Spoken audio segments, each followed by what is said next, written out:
everyone. My name is Vernisha Jones, and I am the president of the West Garfield Park Youth Council. I know you guys are surprised. We're on a different show, Fathers Who Care, but today I will be filling in for Reverend Jones. Our theme for the month of July is Teamwork Can Make the Dream Work. Welcome to FathersWhoCare.us. Fathers Who Care is a nonprofit, community-based social service initiative that was organized and developed by committed fathers who care. Just like yourselves, in an effort to provide comprehensive services and referrals to committed fathers throughout the city of Chicago, as well as the state of Illinois. Our goals at Fathers Who Care is to dispense needed information and network with other committed, concerned citizens such as yourself and your significant others on how we as parents can best serve our families and communities, while also networking with our other entities on building resources to assist in our empowerment of fathers and their families throughout the state of Illinois. Our objectives at Fathers Who Care is to dispel the many negative myths about fathers and the lives of their children, particularly about men who may be currently financially challenged and unable to afford many of the resources needed in rearing and stabilizing their families, while also building a support system for men that are all actively involved in their lives of the children and their pre- and post-significant others. So we believe at Fathers Who Care that any male physically capable of making a baby, however, it takes a real man to be a father. The topic for discussion tonight is men and women engaging and empowering each other for social change and community empowerment. Our guest this evening is Miss Elise. Elise is a woman of faith, purpose, and on a mission to engage, enlighten, and empower the least of us. Elise is a proud mother and community servant for social and emotional change. So can you just speak to them and just say hey? Hello, everybody. Okay. Good evening. Good evening. This evening, we would like to use this show to discuss how we as community stakeholders can bridge the intergenerational other gaps between the police and the community, while promoting a safe, healthier, and drug-free community, while also reducing underage drinking and senseless violence in our community and towards our children. So we just gonna get right into the conversation and go from there. Okay? Okay. Are you okay? Okay. So the first question I have for you, Miss Elise, who is Elise Edwards and what motivates you to serve the people? All right. Well, thank you, Miss Vernisha. I can say that Elise Edwards is, like you said, a woman of faith. I am a mother. I work for United Airlines 28 years, so I am a devoted, person in corporate America, but I'm also a person who works on the west side of Chicago, so I'm devoted to my community as well. So being a faith-based community organizer, block club president, I feel like that takes up a lot of my life and a lot of space in my life, and so I would first and foremost describe myself as a woman of God. Okay. That's who I am. Everything that I do is based on the center of who I am, which is Christ. And then everything else kind of like branches out from there. And for me, we all have different callings, different purposes in life. And so for me, I believe the Lord has given me things to do directly concerning our community when it comes to public safety, reentry, and things of that nature. Okay. And why are you so what caused you to want to go into the field of community work? And oh my goodness, you really want to hear that story? Yes. So because I know a lot of people, do the work and they just do the work because it's a job. And then, as I'm hearing you say, you do the work because it's something that you feel like was a calling. You feel like Absolutely. it's something that you are brought here to do. Absolutely. So I want to know what was the reasoning behind you going into the work. So no judgment now, because no judgment. I'm gonna be honest. So I came here from Houston, Texas. Okay. So when it's I so came hot here, out there. Oh yes, it is hot. So hot out there. They just Very took a hot hurricane. Sorry for everybody. But anyway, prayers, yes. And my sisters, my nieces and nephews as well. We prayed for them, and they are safe from the storm. But I moved here from Houston, Texas. My job, Continental Airlines, merged with United, and when I was in Houston, I ministered in the jail. So I thought I knew everything about, the underserved community. I'm Black, you know what I'm saying? I've experienced racism. I experienced a lot. However, When I first moved here, I moved to Ukrainian Village. No crime, no, I didn't have to worry about things. I was like, let me buy a house. Humboldt Park is right next door. So I moved to West Humboldt Park, and boy, surprise, surprise, something else happened. You know, people began to sell drugs outside of my home. And at first I was just frantic, you know, yelling at people, move around, move around. And then eventually I started talking to them. And as I started talking with them, I understood they were from broken homes. Their mother or grandmother, their caregivers were on drugs. They were adopted. They were been shot. They had records. They couldn't get jobs elsewhere. It was all of these things that started unfolding. It's more than just my safety of my home. I began to think through the lens of God, like He's concerned about the whole community. So that's how I got started. It really is opening myself up to not just think about me, myself, and I, you know, and safety is still a concern for me. But the Lord had me. I had to think outside of the problem and start seeing the solution. And that's a whole call like that right there. I'm committed to that just because God gave me vision for it. He gave me provision for it. And He gave me the drive for it. So, yeah. Oh, that's what's up, because you could have easily been the type of person that, you know, calling the police on them, getting people sent to jail, and for you to actually, you know, want to branch out and be somebody for them to talk to and actually see what's going on. That's what's up. I'd love to hear that. Yeah. Okay, so the next question we have, what is the mission behind serving as the district council member for the 11th district? So, that funny story too now, of course, I said no judgment, y'all, right? We said that. No judgment. Like I was the person. Now, I still say today, I'm just telling you, for me, I still believe there are 3 different type of people that are out there. Those who, no matter what you do, they're going to sell drugs. They're just, you know, there are people who can be convinced to do otherwise. And there are people who are anxious to do other things. They just, opportunities have not come to them. So instead of just up and leaving my community, what I thought I would do is, you know, run for office, but actually make change. So as a police district counselor, you're not just trying to bring about accountability to police, which I really want to make sure people understand. When I talk about accountability, I'm talking about just acknowledging the harm that has been done in the Black community at the hands of CPD. That's accountability. Recognizing harm has been done, saying, hey, we're going to try to, you know, build policy procedures or whatever to make sure that that doesn't happen again. So that accountability is huge. But then also, we are responsible for bridging the gap between CPD and the community. And then we're also responsible for public safety. So for me, when I look at the things that I was already doing, the role for the district council was a perfect fit. I'm already doing it. So my mission as a district counselor is to make sure that I'm providing safe space for our community members. And I'm talking about safe spaces physically and safe spaces emotionally. So do they feel comfortable talking to CPD? Do they feel as if their voice is heard? Can they speak up without retaliation? Things of that nature. So that's my mission, is to make sure I make that process easy for them and create platforms for people. Okay, because I'm learning something new too. So you're like the middleman. I am the You're the middleman between. So if it's people that would love to, you know, get in contact with you or, you know, need your support, how can people, you know, get in contact? Because that was interesting. I knew what you did, but I didn't know, like, but okay, how could people get in contact with you? Yeah. So I am all on social media. You know, now I know they say Facebook for old people, right? Nah, I be on Facebook. I'm old people. It's not what you do on Facebook. I am on Facebook. It's Elise Edwards. I am on Instagram. Surprise, surprise, Elise Edwards. I am also on LinkedIn under Elise Edwards. So all you have to do is send me a friend request.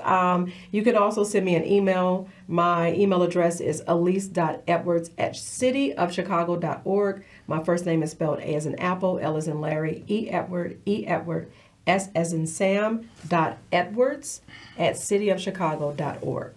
And I'm very approachable. Okay, that's good. This evening, you guys, we are here to discuss how we can challenge more community residents to become more actively involved in community organizing education, and civic engagement via bridging the intergenerational gaps and reducing senseless violence, substance abuse, and poverty on the west side of Chicago. So going into our next question, what are you really passionate about and want to change in your community? So I do love this question, or the topic of like bridging the gap between, intergenerations. And so I am passionate about that. We're not going to, as older people, more mature. More mature. I'm more mature. So so the more mature generation versus the younger generation. We're not going to get anywhere if we don't start listening to one another. So when I came up, it was all about do what I say and just shut up. That's it. Because I went through it and I know what you're going through. Absolutely. Even though there's value in that, right? Yeah. There's value in wisdom of what my mom went through. But just being completely transparent, me and my son went through, family counseling, and he was much younger, and he was like, she don't ever listen, my son. She don't ever listen, and she thinks that whatever what I'm going through doesn't matter. I'm like, because I've been through it. I'm trying to tell him, and the therapist was like, yeah, oh, you did? You went through this? Have you been 12 years old in a social media environment? Mic drop. You ain't had nothing to say? I had zero. You ain't had nothing to say? Was true that. So, that opened up my eyes, and it started me to like having a more real conversation with my son and giving him more space to talk, because it is different. Yes, I used to be 12, but I used to be 12 in a different time, a different era, different season, different, right? So it is important to, give voice, to our children, even if they're not your children. Our youth today are experiencing something completely different. They've been through a pandemic. They've been through so much. It's important for us to give voice to them. So for me, I am passionate about hearing the voice of our youth in order to give platform for them and make way for other people to feel more comfortable to speak up, speak out. And that's the only way in which we're going to learn and then change our environment in our community. So that's what, for me, I'm passionate about that. I am also passionate about, keeping the crime down. You won't do that without giving voice, even for the people who we consider are part of the problem. Yeah. They have a voice. They have a story. And are we going to take the time to actually listen to their story and try to help them? Now, again, there are some people, no matter what you do, seriously, that this is what they want. And, all you can do is just keep hope alive, right? Mm-hmm. But there are people, if you are adamant about change and consistent, you're going to see change in your community. And so I'm passionate about seeing that change. I definitely agree. I appreciate you saying the point of listening. Because when we have our youth council show, that's one of the main things we're talking about. Everything we talk about, I'm 27, our vice president is 18.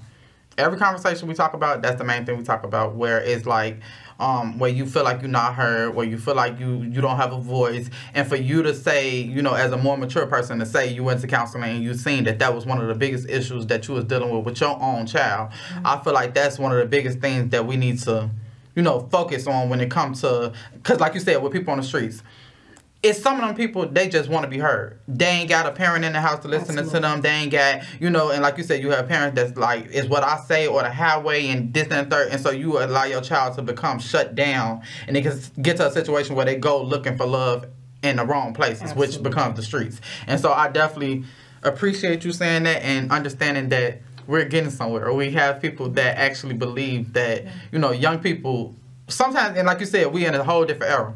Yeah. We're in a whole different era. So, like, when I was growing up, I grew up with social media. So, I grew up with, cyberbullying and, all that type of stuff. So, it's like, it gives us a different type of psychological, like, honestly. Like, you deal with cyberbullying. You deal with, well, I never dealt with, but people getting exposed on social media. We're dealing with people dying every day, and it's becoming normal to us. So, it's like, you never know what, a younger person this day and age is really going through, because you never know what they actually been through.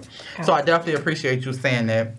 And also, the next question is, what are some issues and concerns that are negatively impacting the quality of life on the west side of Chicago, and what can we do about them? So I guess that's kind of like...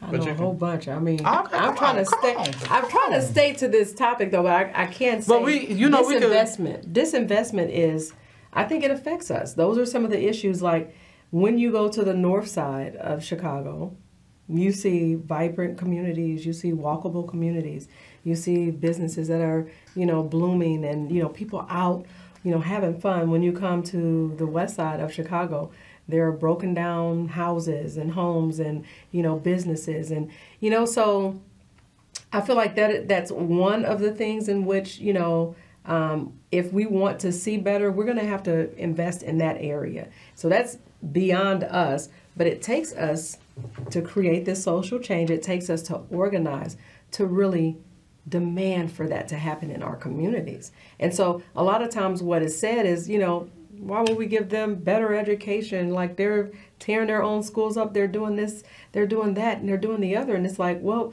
they're doing the best with what they have. If you don't give them, so something that you said earlier, man, just really had me thinking. And you said, oh, just sit down, shut up, don't say anything. But when you take a child's voice away like that, you're taking away their creativity. Mm-hmm. You're taking away their creativity. And if they're not able to create, especially a peaceful world, then they will fall for anything. They just go along with the program. And so part of what we have to do is find ways in which we are allowing our youth to find their niche. There has to be opportunities. We have to expose them, to different things and let them learn and experience what they like and what they don't like and what they're good at. If your only option, in your community is Burger King and McDonald's, that's all you have, you'll never know all of these other things that are, good for the palate. You know what I'm saying? Mm-hmm. That, even healthier foods, even, I'm just saying that, for me, the thing in which we have to do is start investing in our community, start investing in our youth, start investing in, businesses and things of that nature. That is important. That will cause crime to go down. That will cause our community members to think differently. That will cause our youth to have more opportunity. I agree. Because right now we work on the west side of Chicago in the West Garfield Park community, and I see it's nothing going on. We don't have, all our grocery stores are gone. All we literally have is liquor stores on every corner, a church right next to every liquor store, like literally. And it's, I feel like it's sad, and it's like people have to travel, and then like you said, with everything going on, with people being a tool with each other, people have to travel across neighborhoods just to go to different stores, and like you said, having opportunities for people to be a part of, so they don't get involved in certain stuff like these summer jobs that they have for the kids. These need to be year round, getting kids to do stuff year round. Absolutely. And so I definitely agree, and I feel like, yeah, we need opportunities for people to get them off the streets and getting into some more positive things. I definitely agree. Yes. I'm going to ask you, have you been to Oak Park? Mm-hmm. Did you see all the restaurants? That's the thing. Like I said, when we go to the restaurant, we had White Castle. White Castle was right on Springfield. Okay. They took it. They just took it. We had White Castle. We had Aldi's right there next to White Castle, a block down. They took it. Save a Lot on Pulaski. They took it. Like, it's everything that's in the area. The only fast food restaurant right there in the area we got is McDonald's.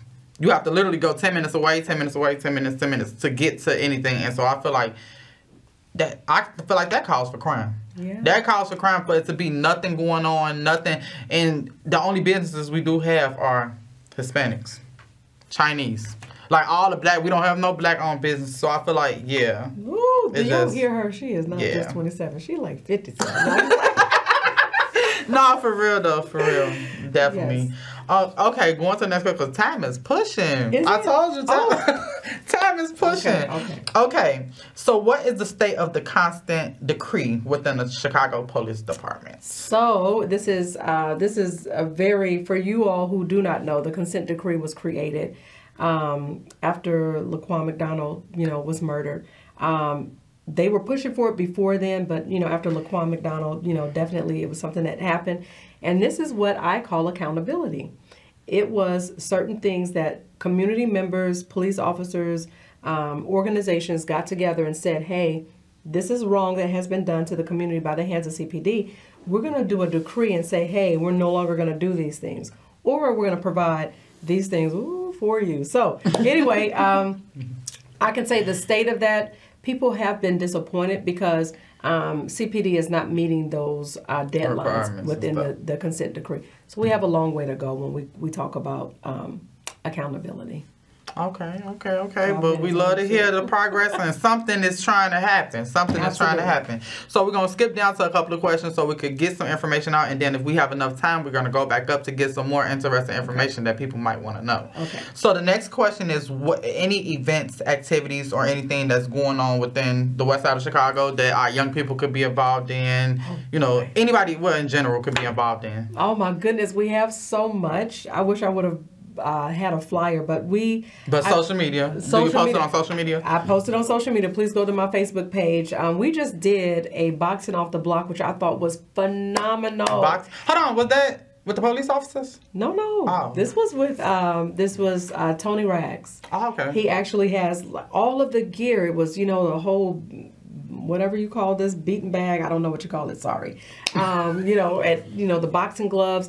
It was phenomenal. It was such a huge hit. We're going to do it again. I think the next date is August the 17th. Okay. My block club has, something going on tomorrow where we're going to have pets out there, like a petting zoo.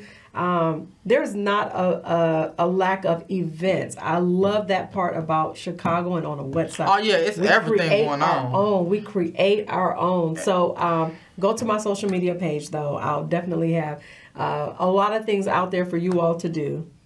I know we only have 3 more. And as well as us, as everybody know, we have our youth council going on. So we're always trying to recruit young people between the ages of 12 to 24 to come out and just to see what we're about, and just if you need a safe haven to come around. You can contact us at 773-287-5821, and that is the West Garfield Park Youth Council. And also, like she said, it's so much stuff going on this summer as far as, school is finna come back around. We got a lot of back-to-school events coming up, starting in probably like the end of July. You have back-to-school events coming up, so if your kids need book bags, need school supplies, all that type of stuff will be supplied at these different events. And as, like she said, go on the social media pages, West Garfield Park Youth Council, Vernisha Jones, where you can see the different stuff that we have coming up and the different stuff that we got going on, and also Elise, Alees Edwards, to see the different stuff that she has going on.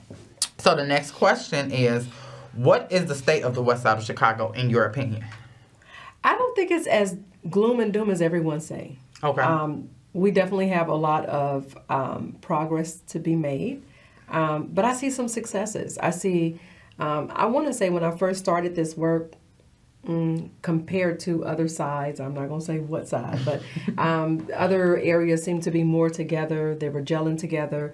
They collaborate easier, and they had a reputation. I think that's our biggest problem, the collaboration. But we're starting. I really see people pushing it even more, pushing their own, agenda aside and say, what's the agenda of the community? And so I feel like we're getting there.